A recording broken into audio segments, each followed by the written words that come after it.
welcome to the High Tech Podcast. This is one of your hosts, William Illingworth, joined by my buddy, my friend, my pal, Joshua Swartz. How you doing today, sir? What is up? I don't know if you did this on purpose, but you kind of had like a slow start and then just increasingly sped up Tech what you were doing. Podcast. I was very engaging. I was in for it, you know? I was there. You caught me, you know? If I've caught you, hopefully I've caught all 100,000 other people who are listening right now. Yeah, whatever that number is. It's totally that number, that's for sure.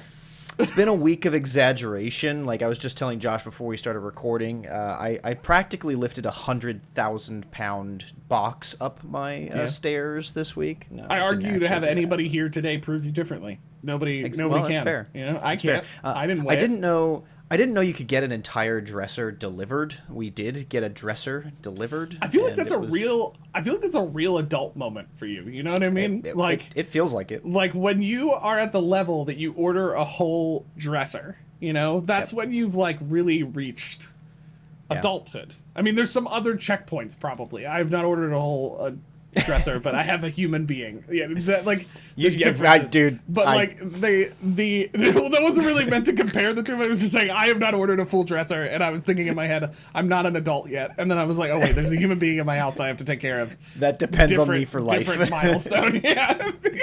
Milestone, but boom.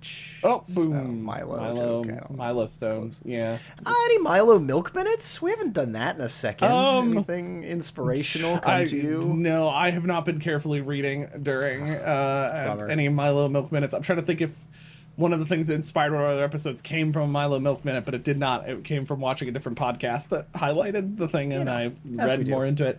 No, Milo milk moments in the morning right now have been I'm not ashamed to say this. So, do you know the show Supernatural? Have you ever watched this? Like, do you know what I'm referencing? I haven't watched it, but I remember it. Yeah, so I've been rewatching it. I watched. Okay. So I'm in the final. I never saw the final season. It happened during COVID, and I know how the show ends. But anyway, that's what's been happening on Milo Milk Minute right now. It's been mainly me catching up with that show, and it's harder to read things right now because Milo is now like more active, so when he's not eating, he's like experimenting reaching, with my grabbing, face. looking.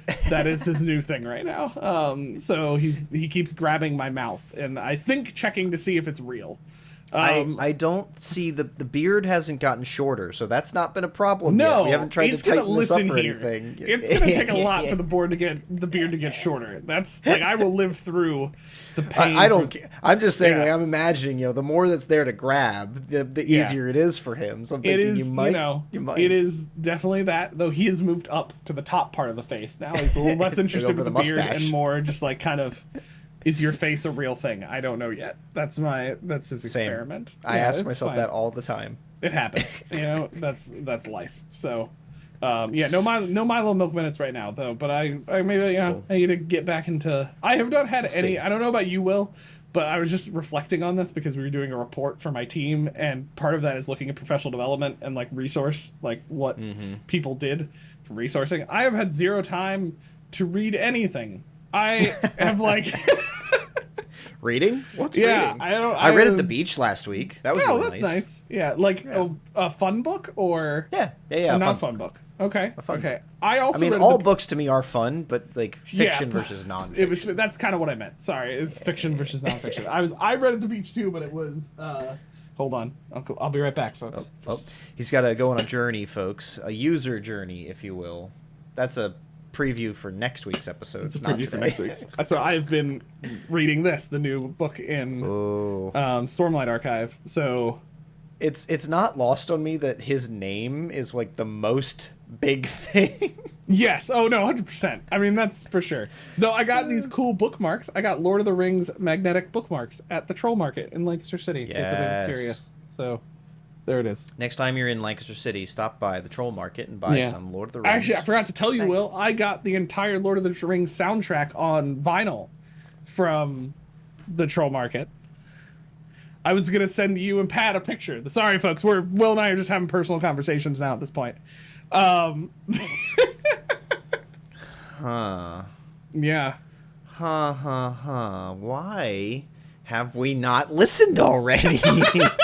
I started listening the other day. It was great. It's a really cool vinyl too. It's like all It's kind of like grayish and clear on the outside, so it kind of creates this. It's a cool vibe. Sam also got me our last night's new record on vinyl as well, so I have that. Anyway, sorry folks. To see those things. 2 things: if you've not seen Lord of the Rings, go see it, and you'll care more about this conversation. And 2, the band Our Last Night. If you've never listened to them, they're great. They might not be your vibe, but I'm not going to tell you what type of music they are until you go listen to them. So, because at least this will have gotten them one more listen. Maybe. One. I don't know. We'll see. Just one. Because they're clearly hurting. If you're not sure about why we're talking about all this personal stuff, or you want to tell us to stop it, or if you want to join in the conversation, or if you want to have an entire podcast episode about the Lord of the Rings and technology, if you want to make that bridge, we're here for it. Follow us on all the social media platforms that we're on, and then connect with us in those contexts. So that would be a great way to get in touch, learn about the podcast, join the conversation. These are all those fun things. So all the socials are at High Tech Podcast or at High Tech Podcast.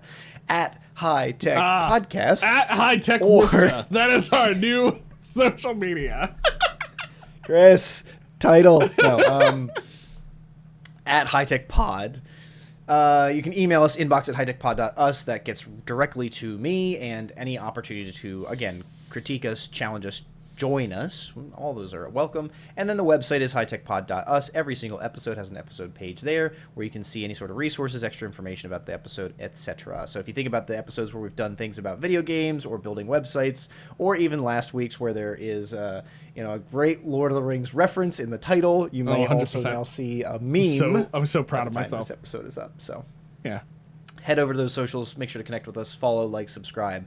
Really helps creators across the web. So love it if you helped us out. And comment on our videos if you'd like. So that you can compete against the robot that keeps commenting on our videos right now. That would be a good time. Go do that. Yeah. This episode is brought to you by the letter C for certifications. I don't know why I went there. We become Sesame Street? Hold on, now. Let's get the count over here. Count is going to give us some... 1 episode. Nailed it. Perfect. So, Chris, clip that. I love how we're just like, now it's like Chris, but also the Underlord, the AI Underlord. The AI Underlord, yes. Yep. That'd be great if I could figure out some way to like create voice tags, so while we're doing episodes, I'd say things and it would actually help the Underlord capture clips. If you're not sure what I'm talking about, folks, go back a few episodes and watch our episode about Squadcast and what it's like for us to do our recordings these days. Squadcast actually lets us export our episodes over into Descript, and Descript has all these AI features that is making the podcast so easy for us to do these days. So make sure to check that episode out, which is episode 190-something or 2-something. Yeah, who cares at this point? It's a number. Yep. It's somewhere. But for today's meal, new metaphor. Yeah, we're just popping around on the metaphors today. It's great. Oh, gosh. Certifications. If you've never taken a certification, you may have no idea what we're talking about. So let me step back. Okay. Just one little second, right? I feel like you really should have slid your chair back when you did that. Let's talk about this. Look at that. So, certifications have a wide range of function in the professional world. Certifications, in many ways, are the extension of professional degrees or professional, career development spaces. In education, there are certifications both in, like, an academic sense. So I actually have a post-baccalaureate certification. Why is it called a post-baccalaureate certification? Because it's after my bachelor's degree. Is it that significant? Do I write it down places? No. Like, it's pretty useless because Will's that certificate... got enough degrees at this point. He doesn't need to tell people. That's basically kind of what he's going. You have more, I think. But that post-baccalaureate certificate rolled up into my master's degree. It became, a credentialed program. My wife, for instance, Marissa, she has certifications in the financial industry because she has to be certified for SEC and all these other certain things. I took a certification for my learning management system, Docebo, right? And I took the pro admin cert, and it shows that I am an expert in the platform, quote unquote. Certifications are all over the place. They are everything from academic and thousands of dollars to, like the Docebo one was $2,000, $3,000, $400 maybe at the most. And these certifications, the intent of them is to show that someone is capable in maybe a very, very specific skill. My post-baccalaureate certificate is in educational technology integration. So I think it was 15 credits, 5 courses, were all very specific on integrating EdTech, researching EdTech, using EdTech. Then I went on to my master's degree and did more philosophy and larger stuff like that. But when I do the Docebo Learn certification, right, it's all about Docebo. It's Docebo features. It's how the platform works. It's how to be an admin, etc., etc. Josh, you have I always mess this up in my head. So PMI is the Project Management Institute, and then they do the PMP certificate. Is that correct? So there's 2 things underneath it. You'll see from PMI. You'll see. I don't actually know why they're different, to be honest. And I know there's some great debate in corporate about which is better. So I obviously have not cared enough to find out more information. There's so you've PMI, which stands for Project Management Institute, I think, if I remember correctly. I should know this, but I've been, too distracted with a kid and work to actually care anymore. But Project Management Institute, which kind of runs different certifications for project management. Under that, they have different certifications. Some of them will start with PMP. Okay. And I'm trying to remember what that actually means. Project Management Professional. Yes, Project Management Professional. There we go. You keep talking, I'll keep Googling. Other certifications start with PMI, which stands for Project Management Institute. So they have these separate ones, right? So I have a PMI ACP, which stands for Project Management Institute Agile Certified Practitioner. There are other PMP certifications in project management. I think it just depends on the program you go through. If I remember correctly, I think PMP actually has some more formal programs than PMI does, and PMI is newer. That like for instance, my certification's a little bit newer, which is why there's some debate about which is better, because there's a larger project management certification that will give you certification across multiple areas of project management, not just agile. So this episode is not about the great debate amongst agile different project management practices and things that we're on, but that's essentially what I have in mind. So like what Will said, like I got certified through that, right? I took what seemed like an endless amount of courses on LinkedIn to basically confirm information I already knew, and then took a basically huge exam. It was like over 200 questions, if I remember correctly, that I had to take to get myself certified, and that was a fun experience. That was something. That's for sure. We'll circle back to the experiences themselves in a second, but that I think sets the stage, right? We all now know what we mean by a certification. It's not necessarily just a badge. It's not, and they're all over. So unfortunately, they're all over the place. It can be from a college or a university. It can be from just a vendor. It could be something like a certified or professional institute like PMI. Why though? Why do we do these certifications, right? We want these to endorse people in a specific skill or set of skills. And I think that it's a good thing. I do think that certifications serve a really good purpose in personal and professional development. It's one of those examples where, if you're not necessarily endorsed in something, you can get that credential. You can get in a little bit of extra authority saying like, oh, I know my stuff. So I had been using Docebo for 2 years when I signed up for the Docebo Learn Pro admin certification. I can't remember the name. It's got all those words in it though. And then I took it and got that badge. So that's great.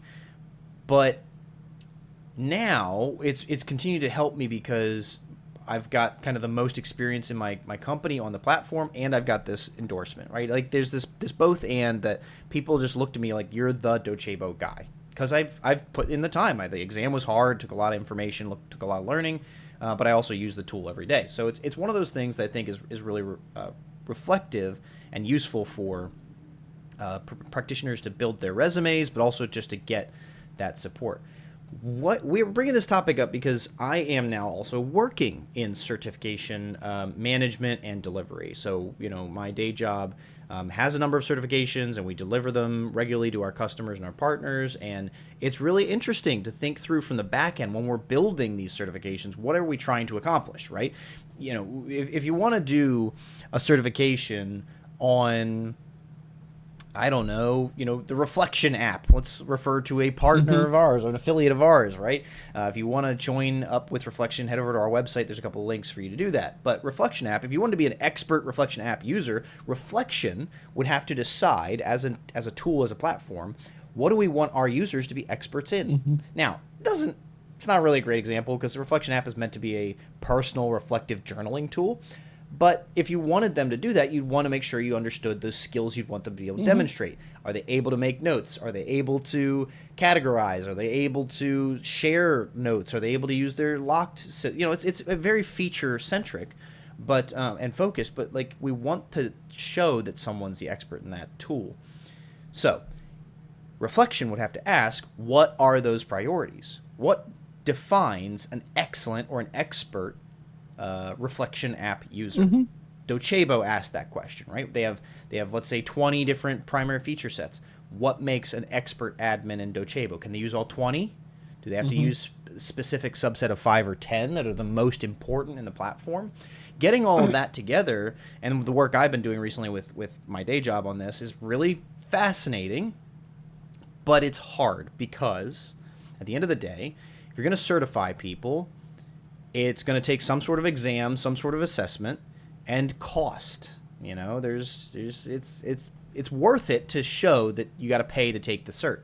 But does that mean you're going to lose people who could otherwise be good experts for you and not get in there? Yeah.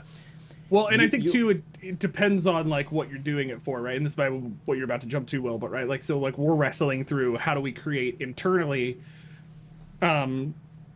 certification training for faculty members, right? So like we don't have to, the cost we're paying for that is all of us with our salaries working on this project, but like the thank you Divine from above who give us money, but the the issue though is working through, okay, how do we not spend a ton of time pulling those people away from what they're actually being paid to do, but still certifying them before they start or within their program. It depends on what we're certifying them for. Everything I'm working on right now is onboarding stuff. How do we certify that they have learned and have the skills necessary to start their job? Like, because these are skills that are not something they're going to just learn anywhere. I mean, they might learn similar ones if they've used the LMS. Most of it's LMS based right now, but there are some ways our institution uses the LMS, others don't. So we have to certify them on knowing that piece, right? Yeah. And so we're wrestling through, what does that look like? I was literally just having a conversation about this on Friday. Like, we had action mapped out all the actions somebody needed to do. We had laid this all, but there was a lot of debate about, well, do they need to know this before they start to be certified? Like what? And then a lot of questions of like, well, how are we going to actually confirm that they know this, right? Like, how are we going to confirm to know this? Like, kind of what you're getting at, Will, is some of this is like to certify the experts in this area, you have to actually be able to check that they know that they're doing this, because really what certifications are shorthand in the world for this person knows how to do all of these things. I mean, that's really what it comes down to. For what Docebo's doing, or for what you're doing at your work, it's a paid program people pay to take, so that somebody can look at that with shorthand on a resume or on their experience and know, okay, this person knows this what set of skills, right? Yeah. And if that's not provable, the certification means nothing. So like that shorthand becomes undercut. And I think maybe for me, some of why we're having this conversation is, I don't know your experience right now out in corporate or world, but like certifications are kind of getting like, there's clear good ones, right? And then there's like the murky, what I'll call slop, which is like people don't know if they're great.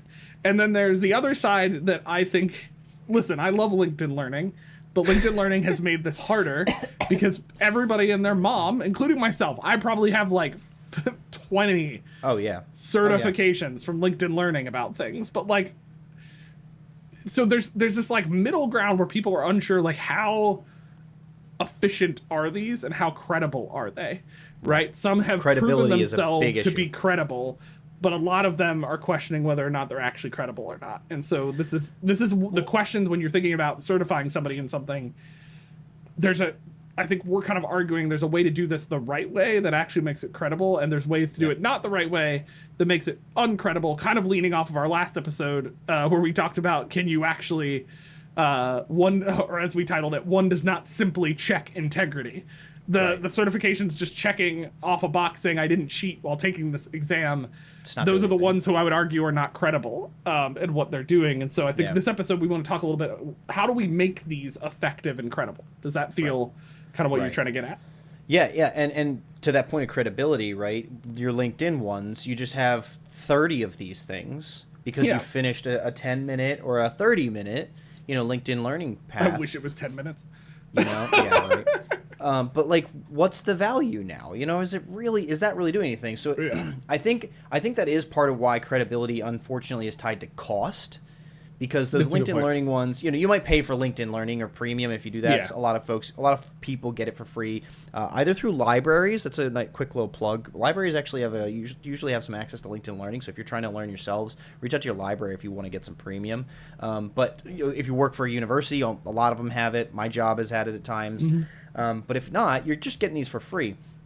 When there's some sort of gatekeeping saying, hey, this is a $500 test, people do take it seriously, right? Like the learner themselves, like, well, I don't want to waste $500, so I'm going to study. I'm going to take this seriously. I want to get that. And that there's this relationship, I think, between the credibility and gatekeeping, right? We want it to be credible, but the more things we put on it to make it more credible, like a cost or proctoring or really hard assessments or whatever, right?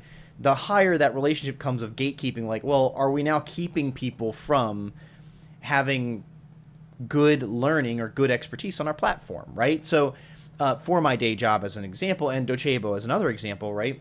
They have a university. You can go into their university, you can learn for free.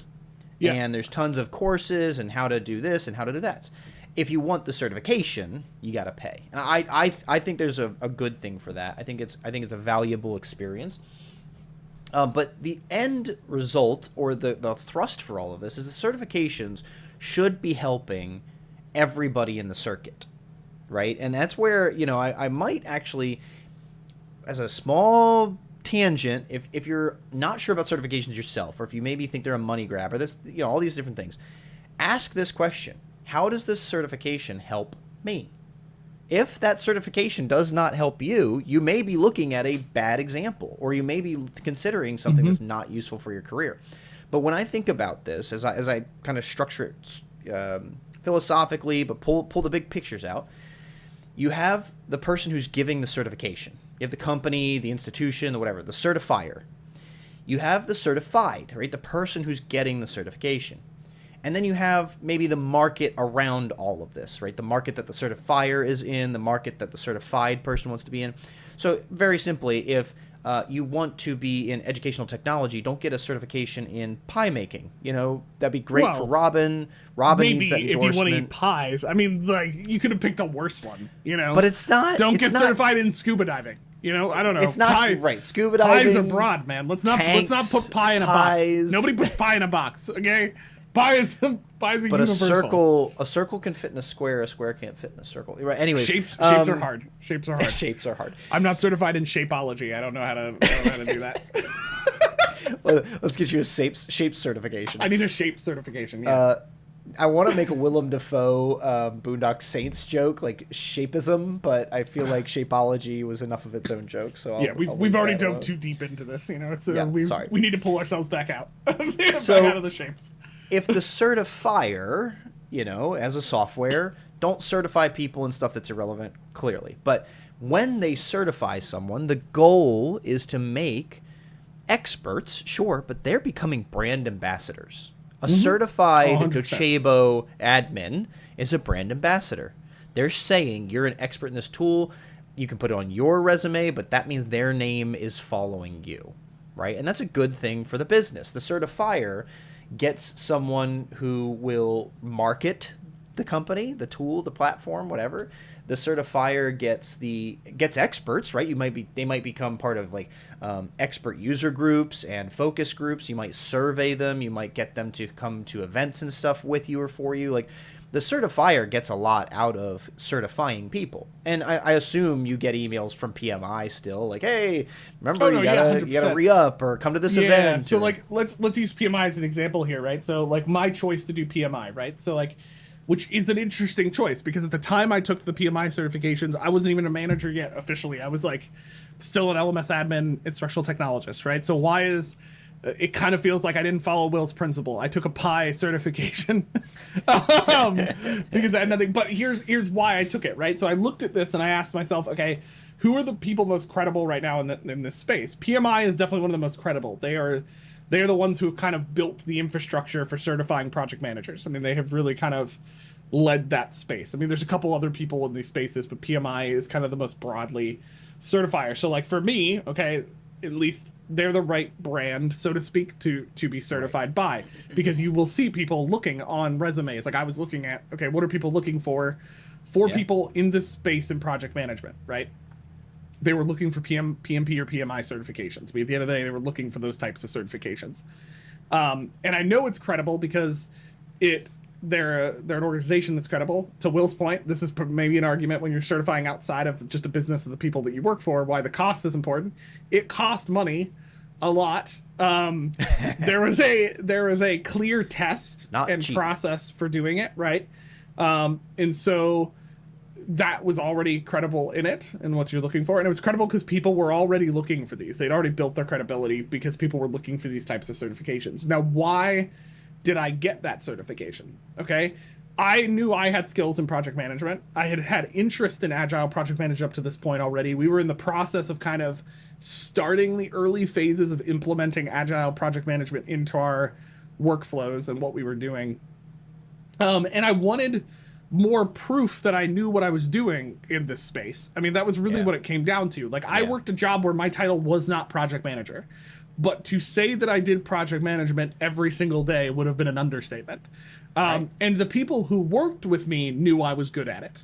But for people outside, it's tough for me to prove to people outside that I know what I'm talking about with project management, other than talking to them or listing out all the projects I finished. But even then, it's here's still... a screenshot of my Notion. That should usually prove it to most people. That helps prove people. But still, there's like this, thing about wanting these certifications. And so for me, that made sense. I felt like it would take me to the next step up. The other reason I wanted to do it is I wanted to prove to myself that I knew what I was talking about as well, right? Up to this point, I'd really only had informal training on it. So while PMI didn't have a set of courses I had to pay to get certified, I had to pay for the test.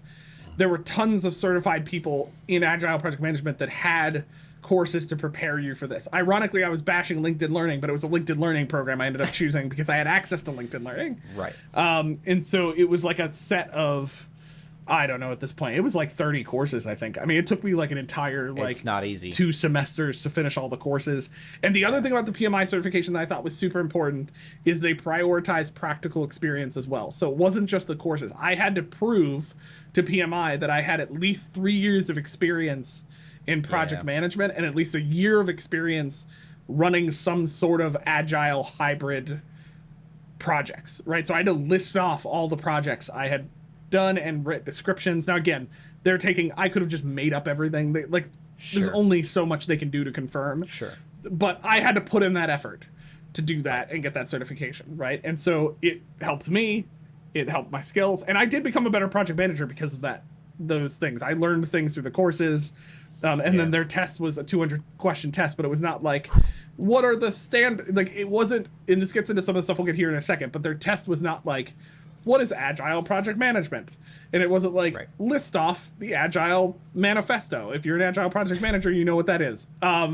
It was like, here are scenarios, how would you apply in the this principles? Example, and it was not... There were not clear right answers. There was back and forth. And so... for me, that made sense. And that certification has significantly helped me since then. I have it on my LinkedIn, I have it on my resume, and it has proven in certain cases, whether it's people internally at work who don't work close enough with me to know my skills in this area, or when I switched jobs briefly last year and then switched back. The PMI ACP that I had was a big factor in there as well, because I came with something unique that a lot of other people in L&D didn't come with, which is an actual certification in Agile Project Management. And so that prove to the people outside that like, okay, and then they talked to me and they were like, okay, yes, okay, that guy does know what he's doing. Yeah. So that for me, that was why I went doing it, right? That's my journey down there, but I think it gets to all the stuff you're talking about, Will, of when you're picking certifications and what matters. You've proved the full circuit of like why the certifier does it, what it means to the person getting certified, why it's important in the market, like getting the job and whatever. But like you've proved when you put that on your resume, it's like a bachelor's degree, it's like a master's degree, right? Somebody's looking there. When you talk about resumes and job hunting and stuff, you're looking to check a box. Yeah. Someone has, whether it's an AI bot, whether it's whatever it is, someone with the inbox for resumes is checking boxes to say, is this there? And when you show up with the PMI, PMP, ACP, wow, certification. You were so close. You added an extra set there that you didn't need. But when you show up with that, you've automatically checked the box. Now they can confirm with you. If that was a requirement, they don't even talk to you, right? Yeah. Like you've seen. Yeah, they look at you. They go, and internally in work, it's been a big deal because that's like, there's not a lot of people in our work environment who can actually say they're certified in project management. So there's only a couple of us in the entire institution who can do that. Right. Now I back it up with close. Eric and I talked about this the other day at work. Back it up close with like I think a 95% completion rate for projects, which is slightly, It's I am not surprised that you have that number, and I'm not surprised that it's that high either. That's amazing. Anyway, so and to your comment then, Will, too, they back it up with other stuff too. They have PDUs. Like I have to actually do so much development over a year to keep my certification runs out. It's not like I got this for eternity. If I don't keep it up, it's like education certifications for teachers. I have to do so many credits. Actually, it's coming up in a year, so I need to start working on it. You've been adding stress in my head about it as we were talking about it to keep my certification. Well, and that's actually, I think that's a good thing, and we've talked through on our personal experiences how these things work, why they work, some of the cycle around them working. But part of this conversation and part of what I'm going through right now is like making this happen, right? Yeah. How do we do it? Because that's the end picture. How do you get there is the big question. Right. Yeah. If you don't have a certificate and you want to make one, right? Let's think about antimatter. One of our friends has been on a former episode of the podcast. You almost said former friends. We really former hate friends. Them now. Nope. I love you guys. My bad, Jonathan. I hope you're doing well. Antimatter, they're a platform trying to use memes for learning, whatever. So they could certify educators in antimatter. What would that look like? How do they start the process of creating a certification? How do they make sure that it's effective? How do they make sure that it's going to build good brand ambassadors while giving and ensuring it's real recognition and endorsement? Because they're not Google right now, right? Like this is what you're trying to wrestle through. How do you do this, right? Because Google already did this. They've built the brand. They have their certifications. They're a perfect example of somebody who, when you're certified as a Google user, people actually take that as credible. In their space. So how do you get there? That's the issue. Right. How do you build something that gets you there? And I think Josh and I have done a little bit of work in this, but one of the things we've done a little work to prepare this episode and talked it through and outlined a bit, but we've both experienced and probably participated in creating this.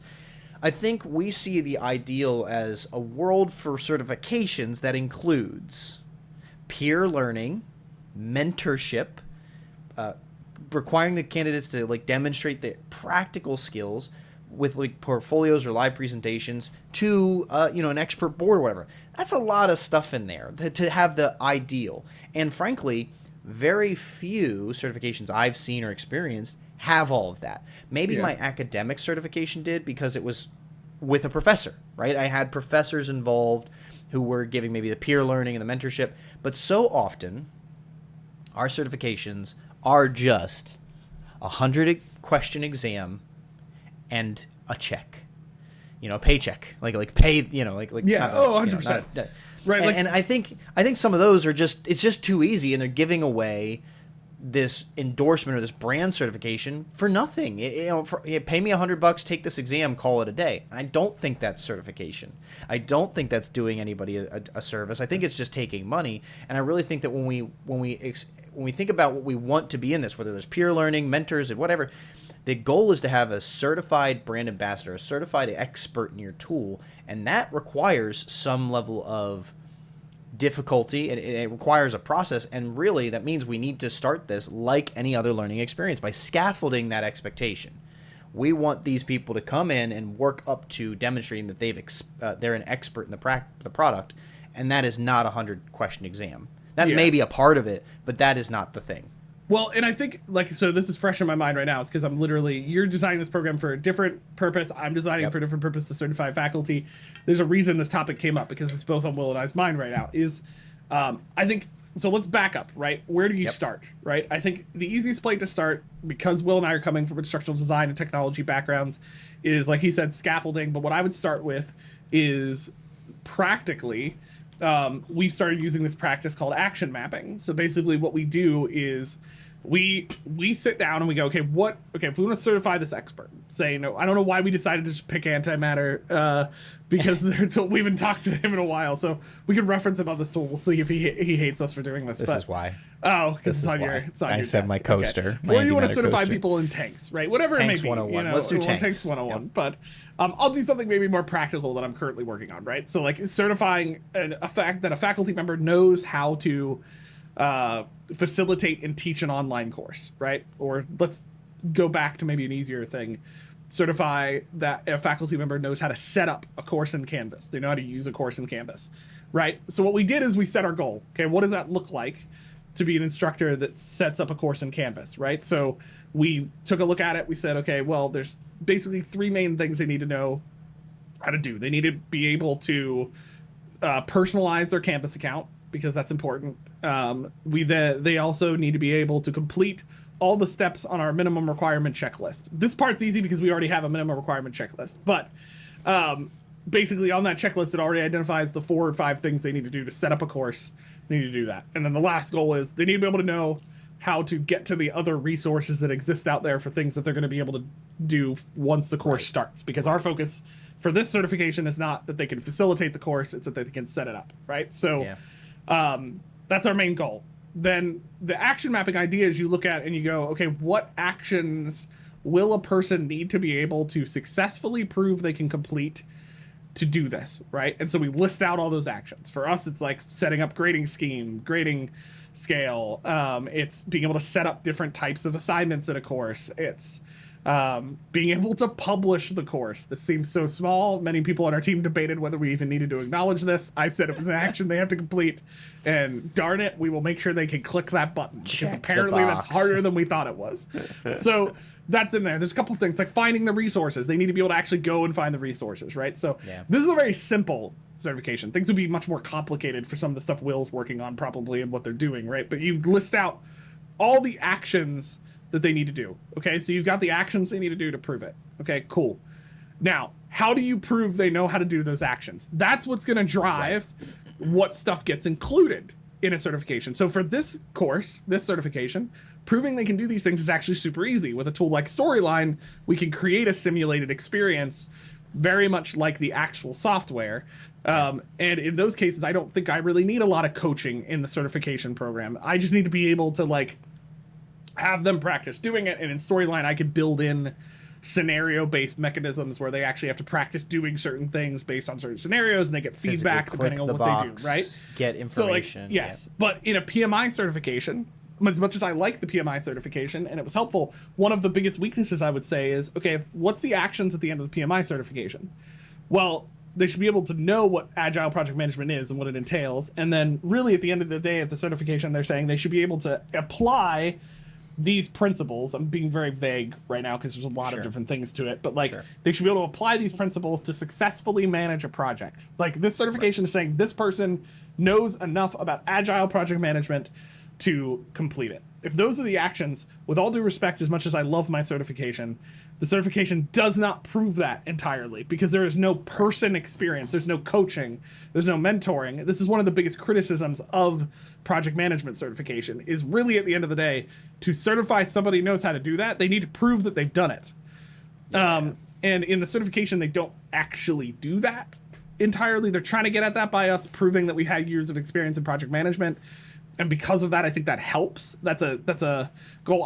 I'm not undercutting my certification. I do think to get through the certification, you have to prove somewhat that you know what you're talking about. Yeah. But it doesn't completely hit that bar for me because there's that action. But that's why action mapping is helpful for me, because it labels out the things they need to be able to prove that they can do. And then from there, you need to map out, how can I prove that they can do them? Right. And I think where a lot of certifications fall short is, what knowledge do I need to prove that someone has? And then I certify them. But that's not what good certification does. Good certification proves what can they do, and how do I prove that they do it? Would you agree, Will? I mean, that's kind of what we're getting at. That was kind of what we were getting at last week with the whole integrity check thing. It doesn't really do that. And that's actually part of the pivot into this, that like you're saying about like proof and knowing, one of the things that we employ or in starting to employ in the day job is like a certification proctoring software, right? So the idea of it is they download a safe exam browser, and then they take it, and that browser is monitoring if they're looking away from the camera and stuff. If they look down, it's monitoring if they can't open new tabs. It's doing all like the technical stuff to prove that, frankly, just to prove that they're the person doing the exam. But that's kind of the part off of last week. That doesn't still prove that they know anything about the learning, right? Like they're doing immediate recall. It's proving that they can do immediate recall or ad hoc, whatever. But like, it doesn't necessarily mean anything more than William is the person sitting in front of the camera taking the certification. We're looking for proof that this person's a project manager. We're looking for proof that this person is a good faculty member with their Canvas institution. We're looking at proof of these behaviors, and whether it's the integrity checks or it's proctored exams or all this stuff, even 200 question exams is still not the proof of the evidence. And frankly, I think maybe sometimes we're just too idealistic, not in a bad way, but like, if I want a learning objective, that objective needs to be met, and I need to be able to demonstrate that the objective is met. I don't call that idealism. I call that just reality. I don't think anybody it's a standard would ever call me the idealistic member of the team. So the fact that I'm saying we need to meet those, it's less about idealism and more about, I don't think it's impossible to do that, right? So like, especially if we're talking software stuff, right? Like, how would I do that, right? So we do all the scaffolding, we do all the action mapping, right? And then what I would do is, maybe there's some knowledge they need to have, there's some base knowledge, but I would scaffold that stuff out, and then I would build a certification program that kind of increases complexity, or as you put it, Will, ramps it up, right? So like, let's say I'm certifying on how to use a certain type of software, right? So like, I might have some information shared, then have some like really small checks that check, do they understand the knowledge part of it? Can they understand the basic definitions? They maybe understand how to connect things, right?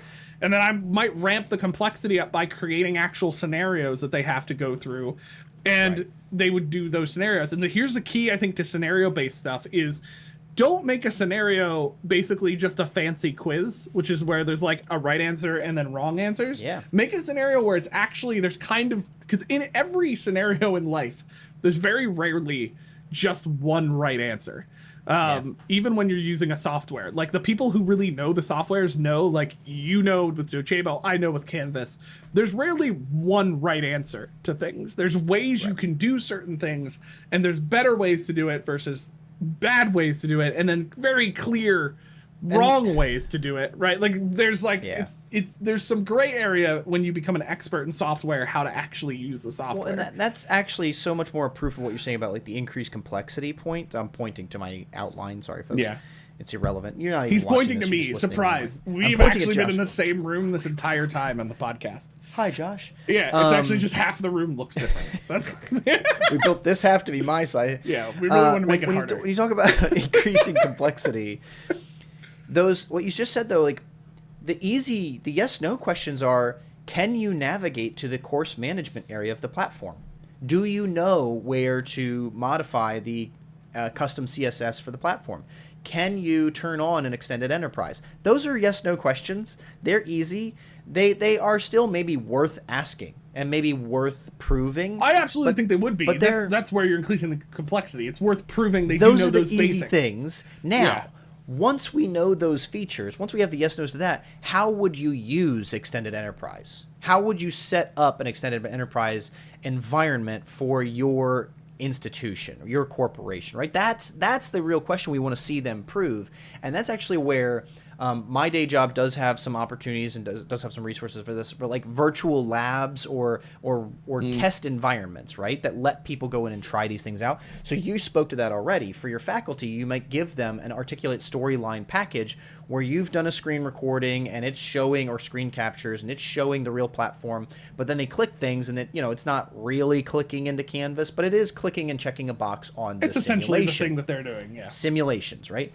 We actually spin up custom and private instances of our product.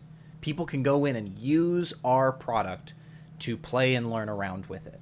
And that's only available to certain people, and there's certain access point. It's not just Josh can't sign up with a Gmail account and go do that, but our customers and certain people can. I'm just joking. That'd be hilarious. I'd love. I'll look for Swartz J. I've been taking your certification programs this whole time. That's the good for you, dude. Go get it. Go get your. I've been looking for Pi certifications. That's been my vibe. But so like that is actually a really good thing. The unfortunate part, in my opinion, right now, and boss, if you ever hear this, is just my personal opinion. This is no reflection of my day job. The unfortunate part is those virtual labs are not the certification themselves.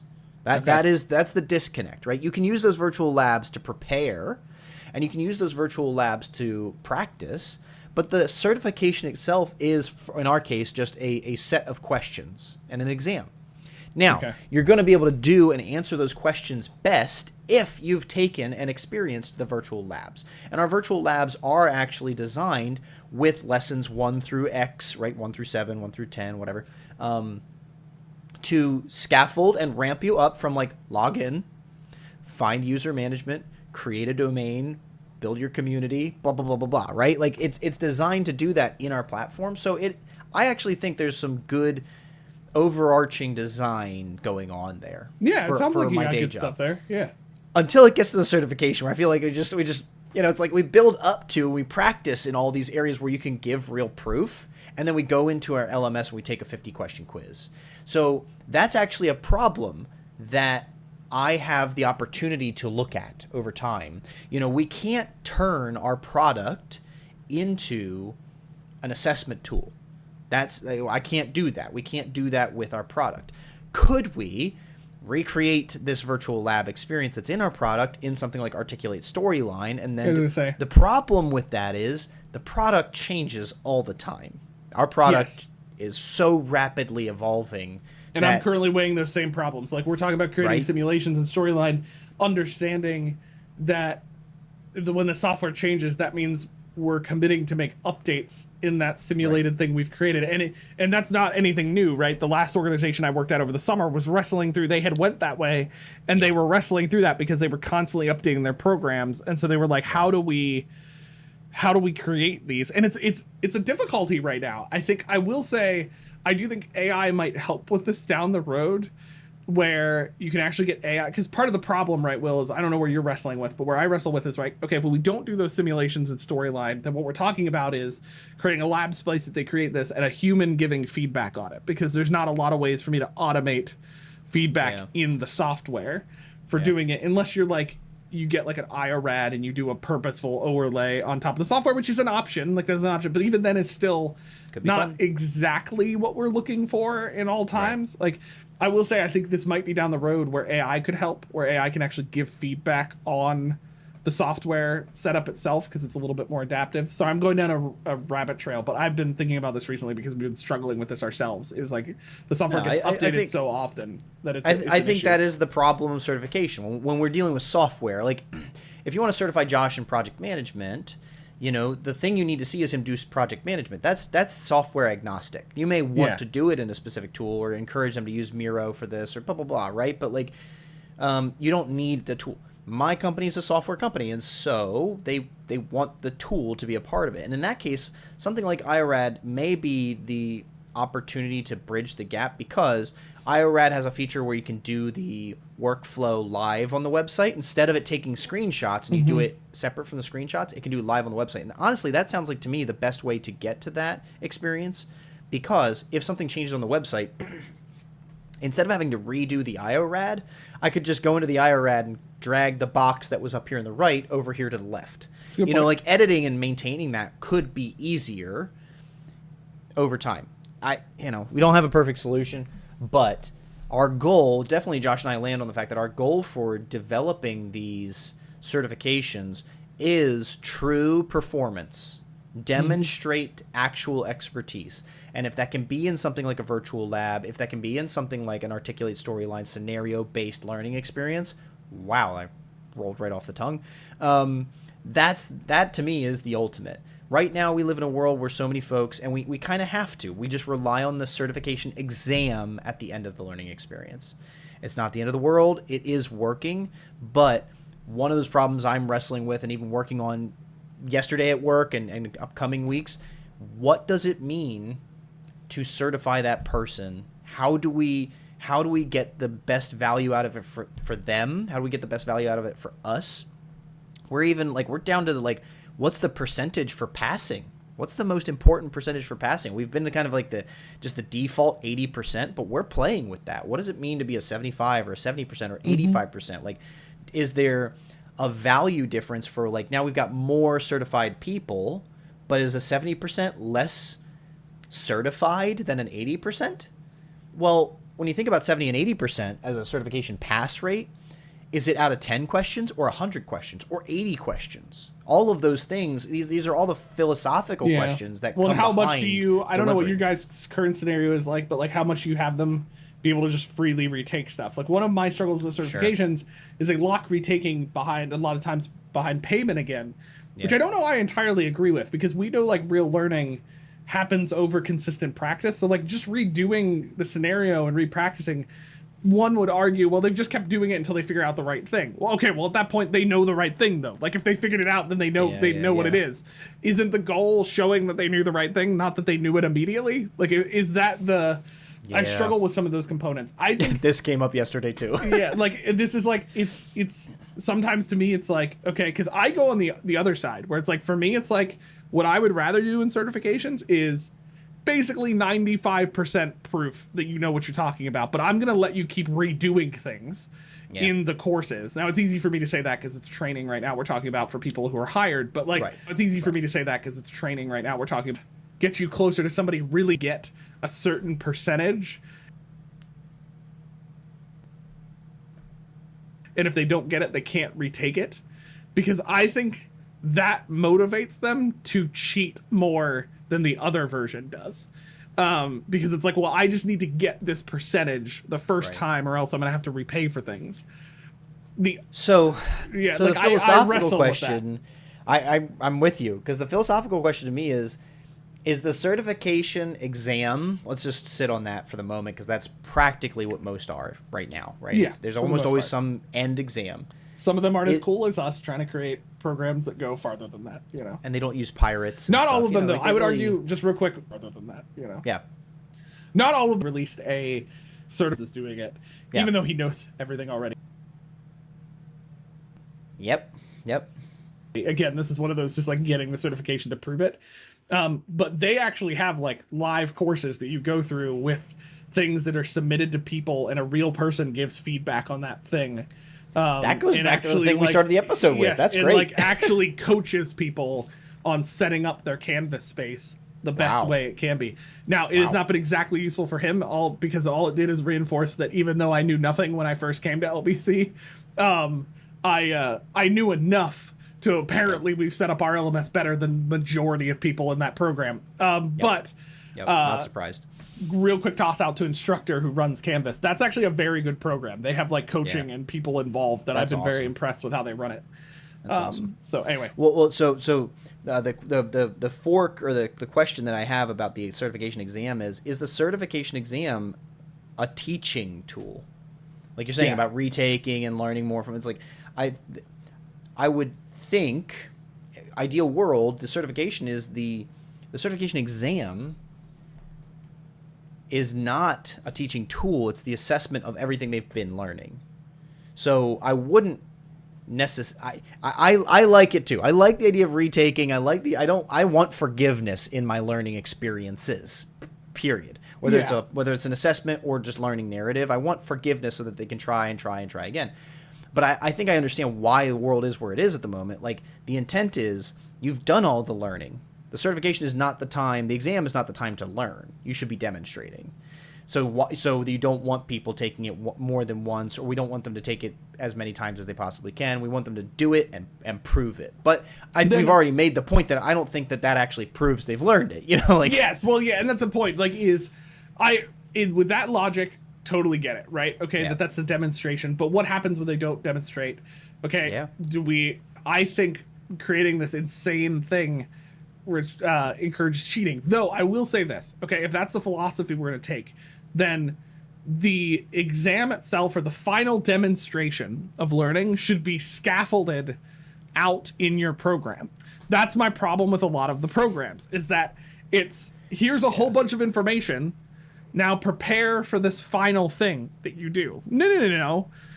Scaffold that final thing, pieces of it, throughout the program so that they've had the chance to practice before they get there.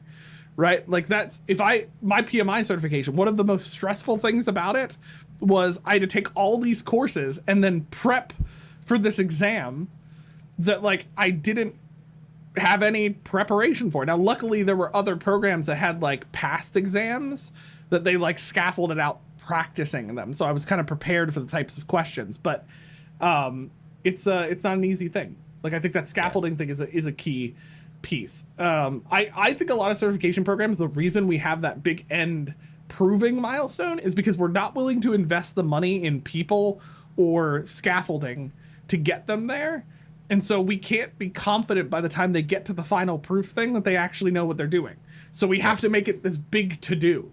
Yep. Like, if you did the right stuff through the certification program with coaching, scaffolding, ramping up the complexity, scenario-based stuff, the final thing wouldn't matter worth a crap, because you would already know that by the time they got there, they know what they're talking about. That's like, so frankly, the certification exam is the cheapest way to do it. Like when you talk about it, because all that other stuff is expensive, time consuming. You need bodies behind it. You need salaries. Like, And Will and I are arguing it's the cheap route that honestly isn't even proving it. Like, we've kind of settled for something less. And so maybe like we joke about this, like our call to action in this, I think, is kind of just do better. No, I don't know. Is kind of, I think, not work wrong. in these ideas. And I think we've poked a hole in the balloon, but I don't think this is impossible to do. And I think that there's ways to even build this over time, start with MVPs, work up from there. Like, you know, in my early definition, and we wrote something down, I read that early, but like in the early definition, one of those things we wanted in this is peer learning or mentorship, right? From, you know, like, that's not about the exam, but imagine if you could start your certification program with like buddying two people up to work on a problem together, right? Maybe they still do an exam when they're done, but just make some sort of community program. It can be optional, volunteer, whatever, but like get two professionals working on a real authentic problem together. And then when they've worked that through together, maybe then when they come to the end of it, they'll just take the exam and they'll be all the more prepared for the exam. And then, like, you build that one thing and then you roll it up into more and you roll it up into more and you roll it up into more. You can make your certification program robust and awesome without having to roll out the Mercedes day one. Yeah, you I would can agree. Get there. So I think just to summarize for those listening just real quick, I think everything we've talked about here, if I could sum up, I know Will and I are talking about what makes a good certification program. Here are the things we've labeled out, right? Yep. It has clear actions they need to prove, and that they can prove that they know how to do or apply, whatever that is, right? It's scaffolded out. It ramps up complexity. It leads them through scenarios and practice. And if it's really good, it has actual people involved that they get to work with, that they get real-time, almost immediate feedback and coaching from, that they're prepared along the way. And then, yes, it does lock the certification behind something that they can do to prove that they know. But by the end of the certification, they should have been so prepared and scaffolded that that final thing is not this big thing. It's basically already proving what they know, which is that they know this stuff and that they can do it, and they're put there. If we do that, that's a solid certification program, in my opinion, if you do those things. We actually even cut some content here. Like, I don't think that the rest of this outline we had is going to be that relevant. So thanks, folks, for coming on this journey. And again, this is something we're dealing with in the day-to-day, so it's why it's on the podcast. This is why we do this. Yep. And if you can grow from it, great. But otherwise, good luck with your If you liked this episode, you found it beneficial, let us know. You can hit us up at inbox@hightechpod.us to let us know if you want to hear more about this. You want me and Will to walk through more details on it, or you just want like help figuring this out. Hit us up. Will and I both, while we're figuring this out on our own, we have a lot of different tools in our toolbox already for doing this. It's part of the reason we are who we are and where we're at. So make sure to hit us up in that for that. So just again, a reminder, you can find us on Twitter or YouTube and, well, X. This is our old notes. We really need to change that. X or YouTube or all the other socials at High Tech Podcast or at High Tech Pod. Again, email us at inbox@hightechpod.us if you'd like to get a hold of us. And make sure to check out our website, hightechpod.us. Each episode page has notes. On this one, we'll probably, if I find some resources to link to, we'll link to them and share here. So make sure to check out those episode pages on our website. Cheers! Buckle up.